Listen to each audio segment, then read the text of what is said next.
Всем привет! Это Киноалания. Сегодня мы будем говорить об одном из самых ожидаемых фильмов этого года. Его вам точно нужно посмотреть на большом экране.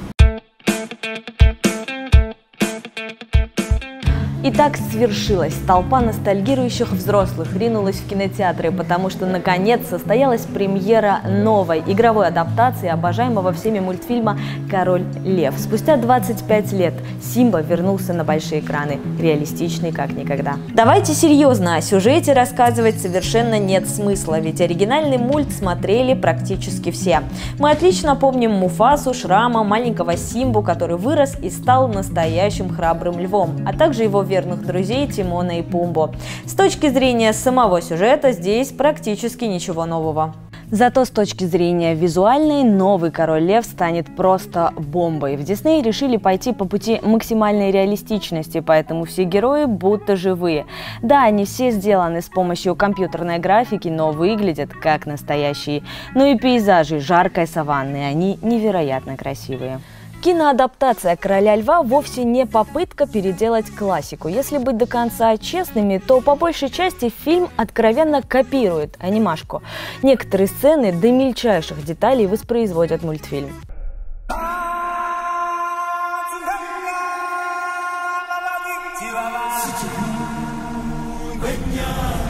Создатели картины сразу пообещали максимально бережно и трепетно относиться к оригиналу, так что кардинальных изменений можете не ждать. Добавились лишь несколько сцен и расширили ряд эпизодов. Всего прибавилось около получаса экранного времени. Режиссер картины Джон Фавро. Он же недавно ставил «Книгу джунглей», получившую в итоге «Оскар» за визуальные эффекты. И он же ставил 2 сольника о Железном человеке. Если вдруг вы сейчас подумали, что не знаете, как он выглядит, то вы ошибаетесь. Именно Фавро играл верного помощника Тони Старка Хэппи Хогана и продолжает делать это до сих пор. Каст актеров, которые озвучивают персонажей «Короля Льва», кардинально изменился по сравнению с мультиком и собрал очень ярких звезд современности. Симба в итоге говорит голосом Дональда Гловера, а Нала – голосом Бейонсе. Шрама озвучил Чивители Джиафор, Тимона Билл Айкнер, а Пумбу – Сет Роген. И только Муфаса остался прежним. Его, как и во всех предыдущих фильмах, озвучивает Джеймс Эрл Джонс. Еще один ценнейший участник команды постановщиков «Короля Льва» – великий композитор Ханс Циммер. Именно он делал музыку к оригинальному мультфильму и получил за него «Оскар». Вторую награду от киноакадемиков картина получила за песню «Can You Feel the Love Tonight» в исполнении Элтона Джона. Кстати, в новом фильме прозвучат 4 песни из оригинального мультика, в том числе и культовая «Акуна Матата». Закусил слегка, и жизнь легка, Акуна Матата. Итак, подведем итог. Сейчас Дисней просто накрыл нас волной ремейков собственной классики. Они уже пересняли «Золушку», «Красавицу и чудовище», «Аладдина» и «Дамбо». Сейчас работает над «Русалочкой» и «Мулан». Но все же «Король Лев» стоит среди них особняком. Все потому, что 25 лет назад именно он заставил нас смеяться и плакать, бояться, переживать, а еще верить в настоящую дружбу, верность и любовь. Ценности актуальные в любое время. «Король Лев» – это фильм, который не нуждается в рекламе. Вы не можете его пропустить.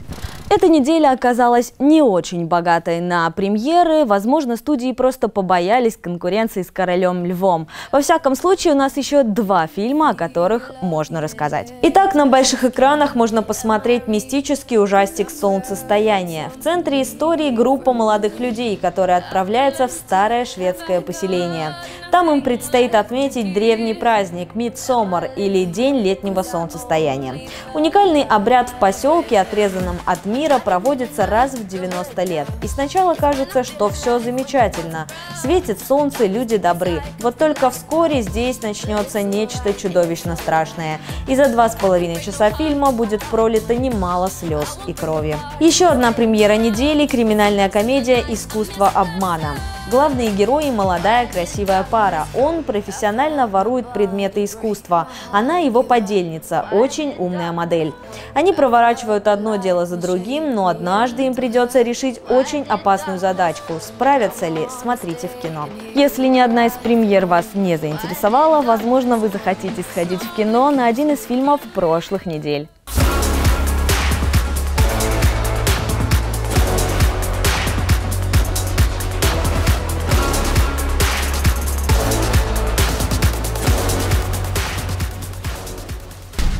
еще один. Вы явно что-то компенсируете.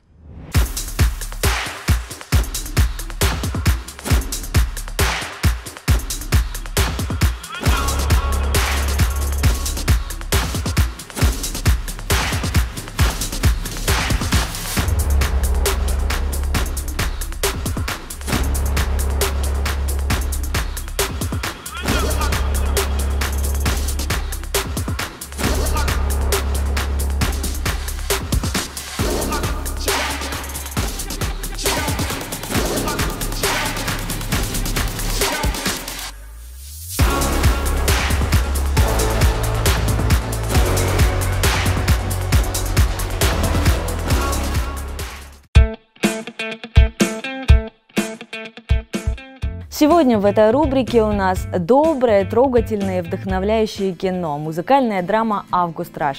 Если вы его еще не смотрели, я вам даже немного завидую, вас ждет удивительная история. Итак, представьте, где-то в мегаполисе совершенно случайно встречаются ирландский рокер и американская виолончелистка. Любовь с первого взгляда, всего одна ночь вместе, затем они вынуждены расстаться. Спустя 9 месяцев на свет появляется мальчик.